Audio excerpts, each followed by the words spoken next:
There are many takeaways in the Chargers win over the Falcons, but the biggest one to me was for the first time since his injury, Justin Herbert looked like Justin Herbert.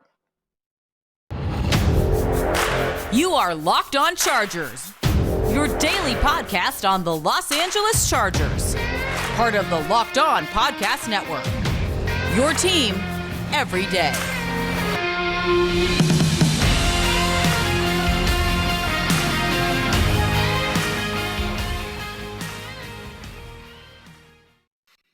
What is up, and welcome into the Locked On Chargers podcast. I'm your host, Daniel Wade, joined as always by my co-host, David Drogemeyer. We've been covering the Chargers together now for 6 seasons, but this is our 5th season as the host of the Locked On Chargers podcast, bringing you your team every day. Thank you guys so much for making this your first listen today, and as always, to make sure you never miss the show, go subscribe to the Locked On Chargers YouTube channel and also follow the show for free on all platforms wherever you get your podcast from. And David, I think we start today's show when doing buy or sell like we always do on Tuesdays, and it's just this.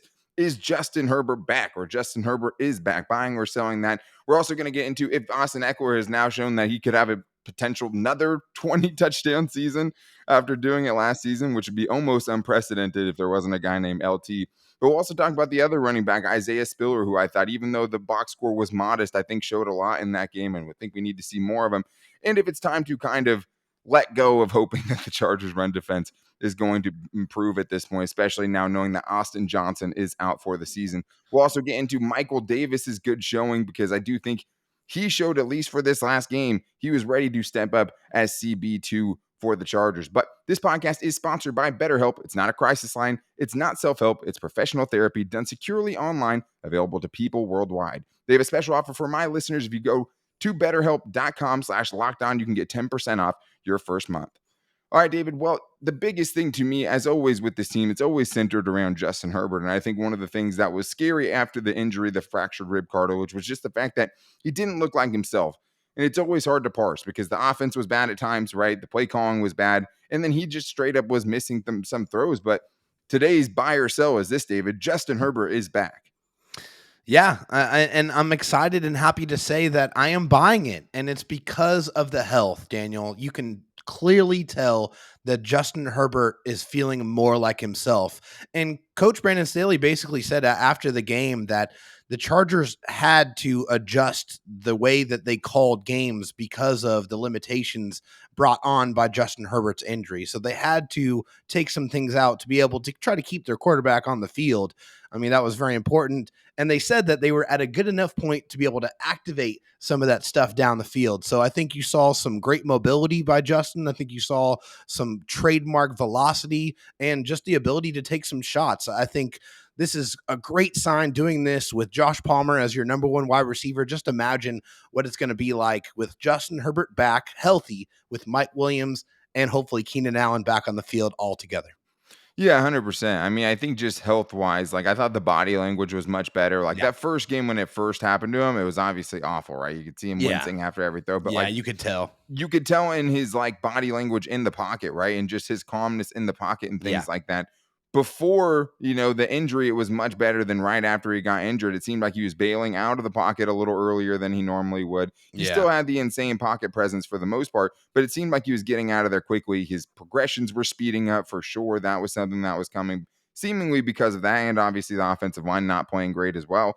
But I do think that there's a few throws where it's like, oh, dang, like you see it. Like, I mean, even that incomplete throw in double coverage, which was not a good throw to DeAndre Carter that went like 80 yards. Like, it's like, okay, well, he can still uncork at 80 yards when he needs to. You know what I mean? Yeah. But there's a few to me. I mean, the Josh Palmer throw at the end of the game was good. Oh, it's just right. Money. I mean, that was a good money throw. It might not have been a top 3 throw for him on Sunday. Like, there was even more ridiculous throws. I mean, he had one rolling out to his left, defender in his face, Josh Palmer on an in-breaking route, wasn't even open yet, had the safety crashing down to get in front of it potentially, and he just rips a laser to him. It ends up being a first down. Most quarterbacks don't even attempt that throw, Daniel, but it's Justin Herbert out there. Shouldn't. Exactly, but it's Justin Herbert out there, and he can make those throws, and so that's why he does it. 100%. And like, Justin Herbert is one of those guys where it's like you can only show other quarterbacks so much film because there's just certain throws where it's like, yeah, he can do that, but you can't. Buddy. You know what I mean? Like, you don't even. There's like a section that you're not even showing all these other. Let me show you these. These are more like what you can do, and then this is Justin Herbert. Exactly. It's like, I mean, some of them are just silly. I mean, the one he had to DeAndre Carter, just tiny window in between Oh, two man. defenders, opening up Yak because he got it there so quick, and both guys thought they'd have a chance on it because most guys can't fit that ball in there. Yeah. And both the guys were left, sad afterwards because, I mean, it goes to DeAndre Carter. He makes the catch, and he's getting yards after the catch. But to Yeah. me, David, one of the biggest things was him showing once again that even though you don't want him to do it, he can put this team on his back when he Oh, needs yeah. to, right? Or if he needs to. And he elevated the other players around him, which is always a sign of a great player. Like I saw Justin Herbert elevate a bunch of, borderline practice squad dudes and like whatever the Chargers have left right now. He Yeah. elevated those guys and they looked like a regular NFL offense. And it should have had a better points day too, I thought. Oh, it definitely. I mean, hey, if Justin Herbert doesn't have 3 or 4 of those just really bad, obvious drops by the Chargers skill position players, we're talking about a completely different stat line. I mean, the throw that he hit to Gerald Everett, we talked about on yesterday's show, that was a big one. That could have been a 30-plus yard completion right there. And there's really no excuse because it hit him directly in the hands and there was no defenders anywhere near him. So that's just one example as to how Justin Herbert was feeling yesterday. He was definitely in a much better space, which is nothing but good news for the Chargers offense going forward. 100%. I mean, doing that without Mike Williams, without Keenan Allen, without, Donald Parham, another offensive playmaker. That's I mean, the the quarterback. Chargers, 100%. And then, like, without your star left tackle, like, all of these things, like, that's such an impressive performance. Like, I thought he was just awesome on Sunday and really put the team on his back at certain moments, especially there towards the end, right? They didn't end up getting touchdowns there. But at the same time, like, those dudes, like, you can't even really explain, like, how much he was kind of having to fight through, like how much the drop off is between guys like Keenan Allen and Mike Williams, being able to make someone like Joshua Palmer, right, look like a wide receiver one for a week, right? That's Justin Herbert elevating the players around him. And I thought that's super important for this team to see, especially after his injury. And this is the first time we saw it, really. Yeah. I mean, for sure. And Josh Palmer deserves a lot of credit. He Too, because does. he was nasty on some of those routes too. But oh man, Austin Ekeler, speaking of nasty, has been insane, right? And there was definitely, a lot talked about in the broadcast about his slow start, which was 0 touchdowns in the first 3 games, right? And then 10 touchdowns in the next 5 games. Yes, he's been averaging 2 touchdowns a game over the last 5 games. It's insane. And now it's time to ask the question, David, and here's the buy or sell today. Austin Ekeler will reach 20 touchdowns again this season for the second consecutive time.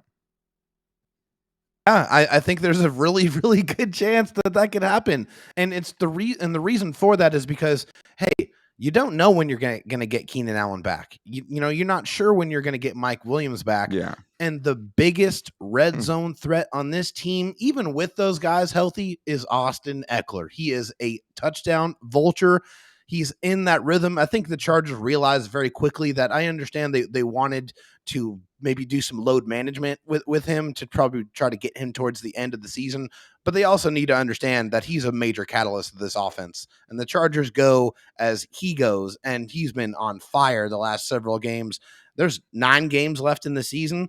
I don't see the production slowing down. I mean, maybe they might eat into his touches a little bit, but in the red zone, it's not. He's still going to be featured heavily.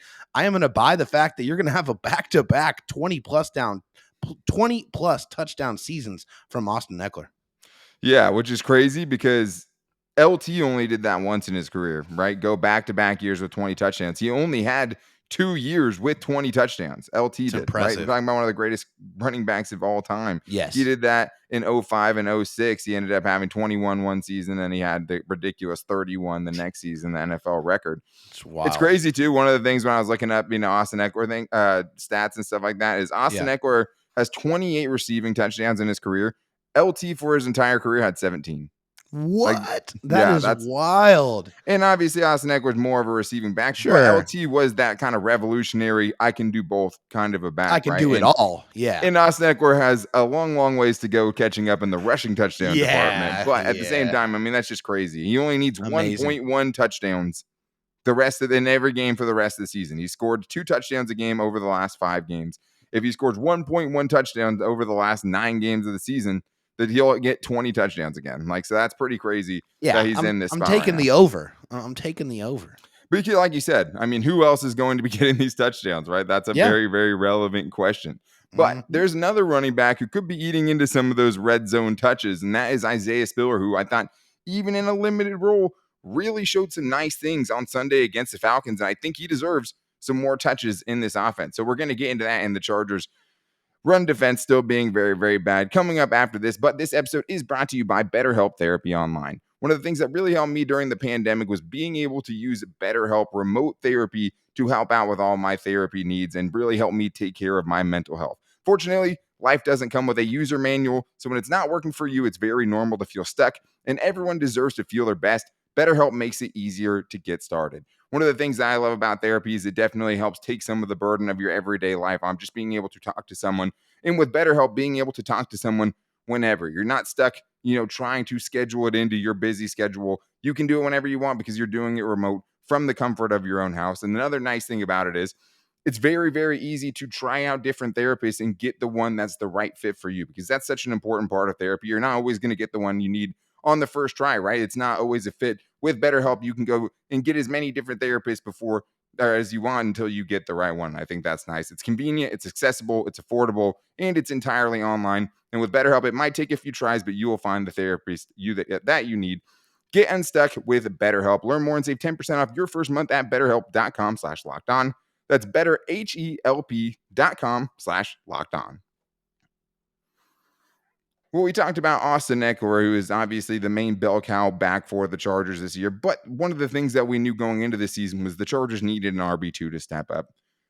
And Josh Kelly makes the remarkable improvements that he did over the offseason. And he totally took that role and ran with it, no Yes, he pun did. intended, in the offseason, and absolutely earned that role. Pun And we intended. weren't even necessarily, I mean, I didn't either way, but it didn't even seem like at first he had beaten out Sony Michel, right? Because I Yeah. mean, wasn't really clear where he was at in the pecking order just because of the game flow of some of these games and how many carries they were getting. But he was definitely that guy, and he did really good in that role. And then he went on injured reserve, and the Chargers need someone else to step up. Sony Michel got the first crack at it. In his first game, Isaiah Spiller had one carry for -5 yards. That was our introduction to Isaiah Spiller in the NFL.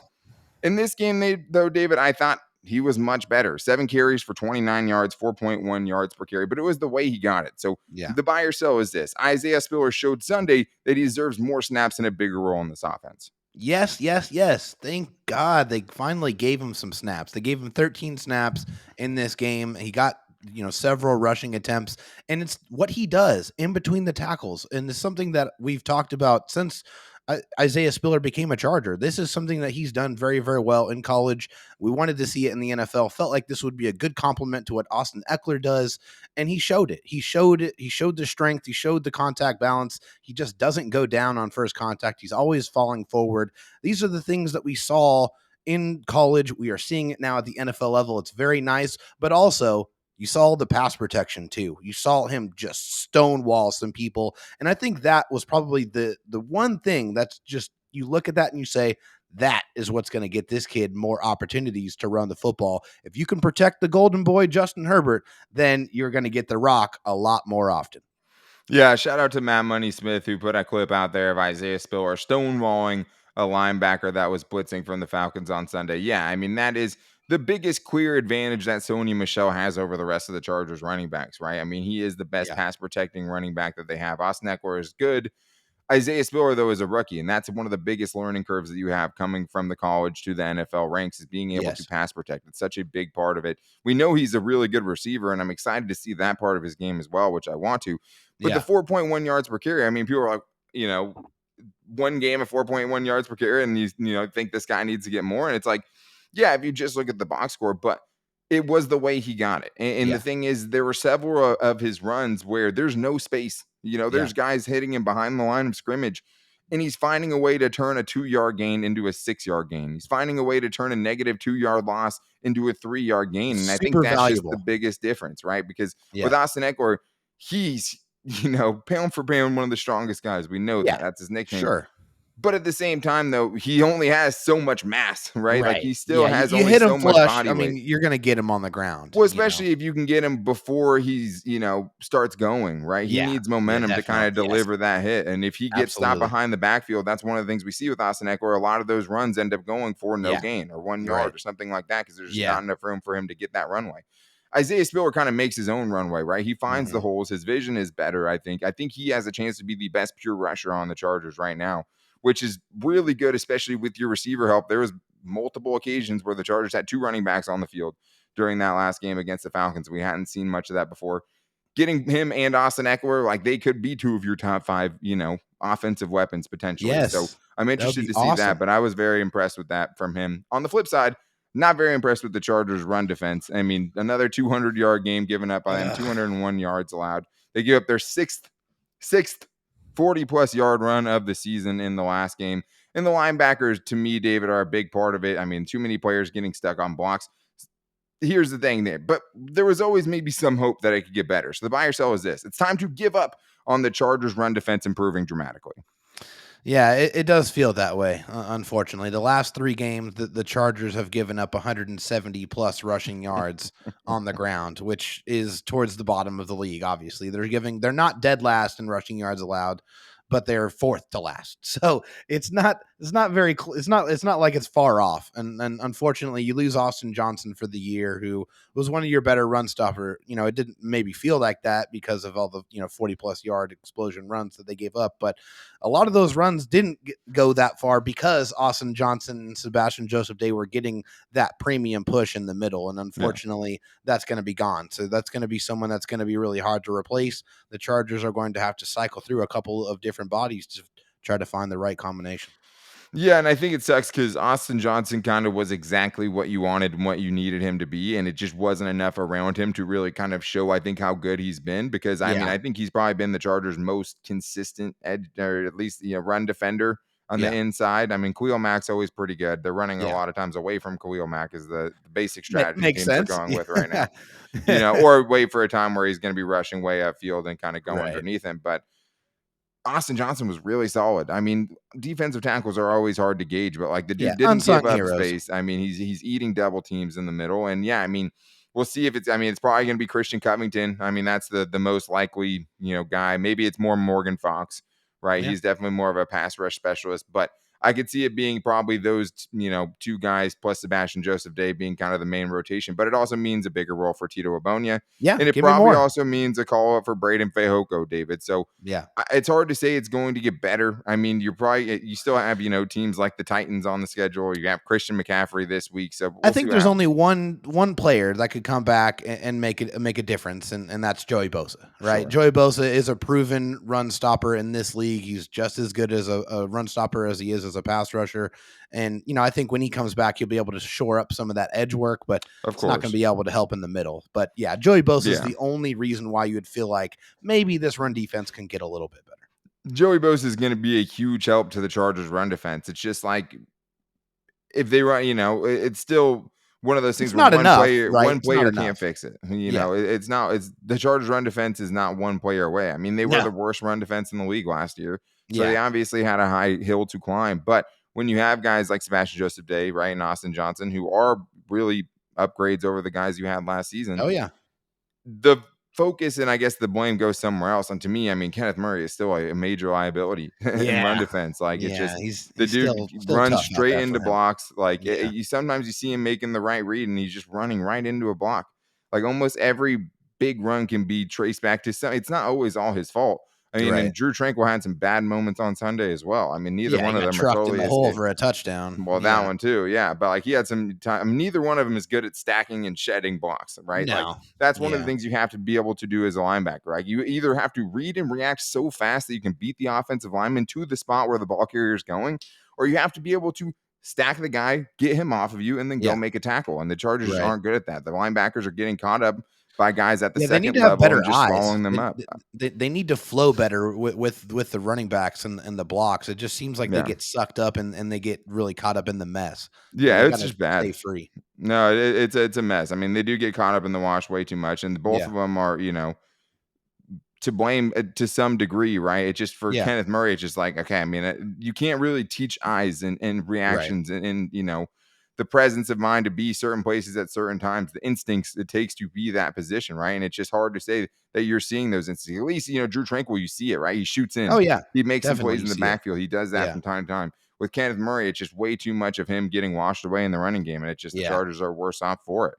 And it's Yeah. hard to imagine, unless maybe, they start switching things up. You give Troy Reader some more snaps, unless they can do something like that. I mean, I wouldn't mind seeing it. I mean, he looked really strong in the preseason, and he looked strong in training camp. I mean, it seems Troy like when you Reader is what he hit is. He's a people, very unspectacular player, right? sure. We know that. Like, obviously, we know what we're doing But if we're hey, I mean, clamoring for a guy who's been bad. Like, assignment sound would right. probably be a little bit of an upgrade over what we've been seeing from Kenneth Murray. Super average athletically, obviously Troy Reader is, but I'd rather have the super average athletic, dude in there being in the right spots than Exactly. Kenneth Murray running himself out of place, running into blocks and things like that. So, Yeah. it just, obviously we're in year 3 now of Kenneth Murray. He's dealt with a lot of injuries and stuff, but like something has to change there. They're not getting enough out of their linebackers at this point. And Drew No. Tranquil, I thought in a lot of ways has played really well this season. Yeah. Still with the two of them, that combination, it's just not working for the Chargers Yeah. right now. But we do have more to get into, including on the defense. One guy really showing up in the last game, and that was Michael Davis. Really, the entire secondary trio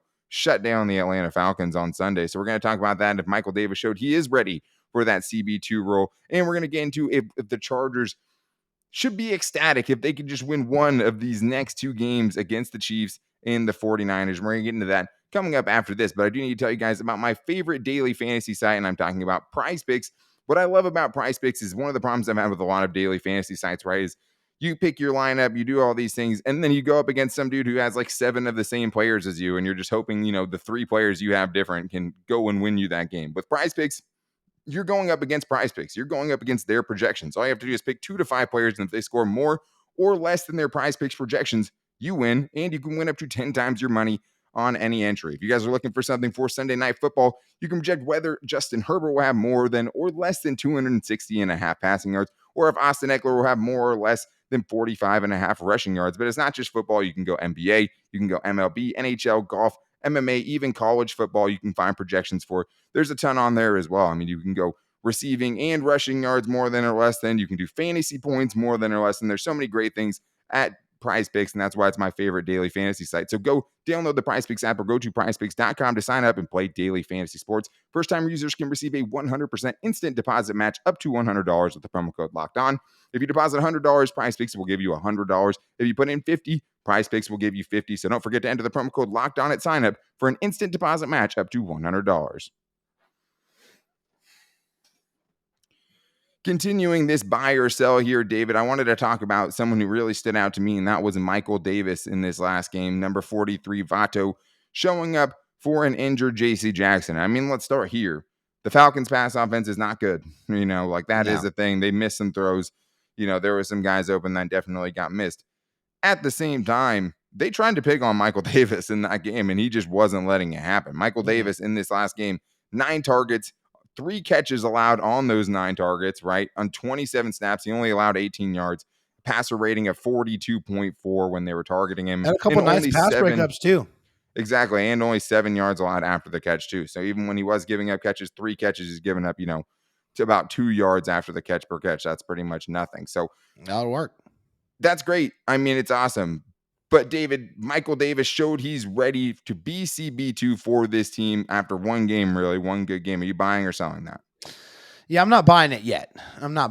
But here's the reason why I have some motivation, seeing what I've seen with my eyes here with Michael Davis. This is a kind of a pattern for him. When he first came into the NFL, it took him a lot of time to be able to establish his footing in the NFL defense and the defense the Chargers were running. Took him some time, but then when it really clicked, it seemed like it really clicked, and everything really came together. You saw the speed, and you saw the length, and you saw the confidence in what he was doing, what he was being asked to do. I think that's where we're at now. I think it took some time for Michael Davis to understand this defense, to fully understand all the techniques, to understand where to be. I think that's where we're at with him now. The first year, you definitely saw a lot of struggles with him, and a lot of that had to do with he's an undrafted free agent, right? Yeah, he's an undrafted free agent, absolutely. He's felt, he's battled this, resilience his entire life in the NFL, and he's been able to come out and really play quality football. And yeah, he got a pretty decent contract, right? And so, he got benched, and I'm sure that's motivating too, to be able to get back on the field and show everybody, hey, I'm still here. I still deserve to be on the field. I can make a difference. And you are seeing that if that continues against probably some better quality wide receiver play, then maybe I'll start to buy it. But I do see some positive things that might suggest that we could see that continue going forward. Yeah, 100%. I mean, you have some really, really tough matchups left. I mean, next Yeah. week, right? We'll see what happens against the 49ers. I mean, they pretty much have Brandon Ayuk, who is fine. We'll Yeah. see if they have Debo, though, right? Because that's Right. That's the a, big a question. different animal for sure. But like Very then, different. you go up against the Chiefs, like obviously that's going to be a huge test going up against Patrick Mahomes and whoever he's throwing it to, right? Yeah. And then you have, teams like the Dolphins where you get Jalen Waddle and Tyreek Hill. So we're going to find out. I am selling it for now too, but like there's nothing he could have done in this game to make me buy it after one game. That's the other No, part that's fair to that's him, exactly right? right. Yeah. Like he did literally everything. He had his best game of the season Yeah. in this game. So like I was really, really impressed because even the passes that, could have been caught would have been like ridiculous catches, right? Yeah. Like he He was made he it was hard. tight. He was There was there. no separation pretty much the entire game from Michael Davis. You know what makes it better too, Daniel, is the fact that Asante Samuel Jr. is playing such high quality football right now. I mean, you Yeah. could see the swagger, you feel it when you're watching him. It's like he's getting it, he's clicking, he's definitely feeling himself out there, and that really takes some pressure off of Michael Davis too. It's just seeing the way that kid's playing. Yeah, and I mean, I think to some degree, right? Like one of the best things that can happen kind of for this defense is their identity being built on those three dudes playing corner right now for them Yeah. because all of them were excellent in this game, right? I mean, Yes. you talked about Asante Samuel Jr. Guess how many receptions he allowed in this game? It was 0. So I mean, you can't really do much better than that. 2 targets on 27 snaps. They just weren't throwing the 0. ball his way. 0 receptions allowed. Bryce Callahan has played so well. He wasn't even targeted in this game. I But that love was it. I mean, and he's, I love it. CB2. He's the, second best corner on this Sure. team. You can make the argument for either one of them, but he only played 13 snaps in this game. Obviously, that's a matchup dictated thing, right? Because you're playing against the Atlanta Falcons here. You had Right. 13 coverage snaps, Yeah. I should say. But Michael Davis had 27. Asante Samuel Jr. had 27. So, like, Yeah. Michael Davis was true CB2, the guy that was on the field most with Asante Samuel Jr., and he definitely passed the first test, which was a big one. But let's get to this, David. I have a buy or sell here because I mean the next 2 games for the Chargers are going to be crucial. They sit at a great spot right now at 5-3, but obviously you're only 2 weeks away from potentially being 5-5, which makes the buy or sell this. The Chargers should be ecstatic if they can just win one of their next 2 games against the 49ers and the Chiefs. Yeah, I'm going to buy that. And it might not, go over well with some of the Charger fans out there, but hey, let's be realistic. I think Charger fans know. These are 2 really tough matchups. And when you're going up against the San Francisco 49ers, they got a fantastic defensive line. They have just a slew of different offensive weapons there with Christian McCaffrey there. George Kittle. Yeah, George Kittle. Yeah, I guys. mean, all their other running backs, fantastic. Jimmy Jeff G. Wilson. Yeah, it's just ridiculous. Yeah. Jeff Wilson got traded, but yeah. Oh yeah, sorry, excuse me. But yeah, they still have a lot of weapons on offense and defense, and then the Chiefs, they're just a team that's really, really hard to put away. The Chargers play them very, very close, but they just don't go away. I mean, that's a really, really hard football team to beat. So if the Chargers leave this stretch, which is arguably one of the most difficult that they're going to face the rest of the season, getting one of these 2 victories, I think it would be a big, big boon for them. Yeah, for sure. I mean, right now you're 8 games in, right? If you can go 1-1 in the next 2 games, you put yourself at 6-4, right? Yeah. That leaves you with 7 games for the rest of the season. You have to go 4-3 to make it to 10 wins, which we're thinking gets you into the playoffs. Yeah. If you go 0-2 in the next 2 games, it's not a total death sentence, but if you do go 0-2, you will have to go 5-2 the rest of the way to get to 10 wins. Yeah, right? tough. Because you'll be 5-5, 7 games left. You'll have to go 5-2. That's a tough thing to have to, kind of put yourself there. Yeah. And the other thing is, like you talked about who they're playing. I mean, that's a huge part of it. The other part of it is the Chargers and who they have to play for them, right? Exactly. Because we just don't see the Chargers making any significant strides. Joey Bosa is probably not going to be back in the next 2 weeks, right? Yeah. Keenan Allen, who knows? Mike Williams, who knows? Who knows? Like we don't have anything that would tell us right now for sure that those guys are going to play in either of the next 2 games, which changes everything. Of course, those are huge, big time players. It's one thing to have that offensive performance and put up 20 against one of the worst defenses in the league against the Falcons. You got real good defenses and real good offenses coming up on the slate. So if you can go 1-1, you have to be ecstatic with that, because if you go 0-2, you got to go 5-2 against the Cardinals, Raiders, Dolphins, Titans, Colts, Rams, and Broncos. I mean, 5-2, and I think there's at least 3 of those games that scare me right now. So, I mean, that it doesn't feel great. It's possible, but like the Dolphins are going to be a really tough matchup. They're a better Yeah, team than the Chargers right now, definitely for tough. sure. The Yeah. Titans, they're going to be a really tough matchup. As the Chiefs just found out, I mean, barely won in overtime against them. Yeah. It's going to be really tough. If they can just steal one of these are 2 of at least the hardest 4 games on their schedule, That's or what I'm the next saying. 2 Yeah, games. this is a tough pair. 100%, Real because then you tough get pair. the Cardinals and the Raiders after that, and obviously that's a big drop off from the Yeah, Chiefs and the the Colts 49ers. are horrible right now. Yeah, and I'm not going to totally not write the good. Chargers out this week against the 49ers, and they always play the Chiefs tough. So just find a way to finish out one of those games with the amount of injuries you have, I think Yeah, is it would good. be huge. Because the Chargers aren't a team that blows people out, David. So this is the last buy or sell of the day. The Chargers will not blow out a team in 2022. Yeah, unfortunately, I have to buy it, and it sucks because I would absolutely love to be able to sit here with you and record a show about the Chargers destroying a team, it being a laugher, it being over at halftime. That's just not going to happen. No. Unfortunately, that's just not the way the Chargers play football. They are going to keep it close. They start slow, they lull in the middle, they finish strong. They just don't have consistently strong, powerful performances from beginning to end. If that was the case, then they wouldn't be the Chargers. So Right. no, unfortunately, I don't expect to see any kind of real significant blowout at any point this season. So their biggest win right now is 10 points against the Texans, right? The other 4 wins that they have are combined 13 points, right? Is the differential on their other 4 wins besides that 10-point Texans win. We Wild. know the Texans are bad, right? Yeah. Last year they had 3 blowouts, I would say. Giants game, it was 16 points, but it was Oh, a yeah. lot further than that before they kind of had Oh, some yeah. garbage time stuff. They beat the Yeah. Bengals by 19. They beat the Yeah. Broncos by 21. Like, Yeah. I don't see it happening right now this year with the injuries. Maybe I'll feel differently if the Chargers if they can find a way to start clicking offensively, because it didn't seem like they were very far off from having a much better offense performance even in this last game, I which they agree. should have against that defense. But at the same time, they can start clicking and then start getting some of these guys back and showing they can win even without them, and just kind of adding guys into a team that's already running well. Maybe we'll have a different conversation. Right now, I can't see it. So I'm definitely selling that for right now. But tomorrow is on you guys, because tomorrow we're getting into our Chargers mailbag. So if you guys want to get your questions in for that, make sure to hit us up at lockedonlac. You can also subscribe to our YouTube channel and put your question in the YouTube comments. We get some from there. Or you can call into the voicemail line at 323-524-7924.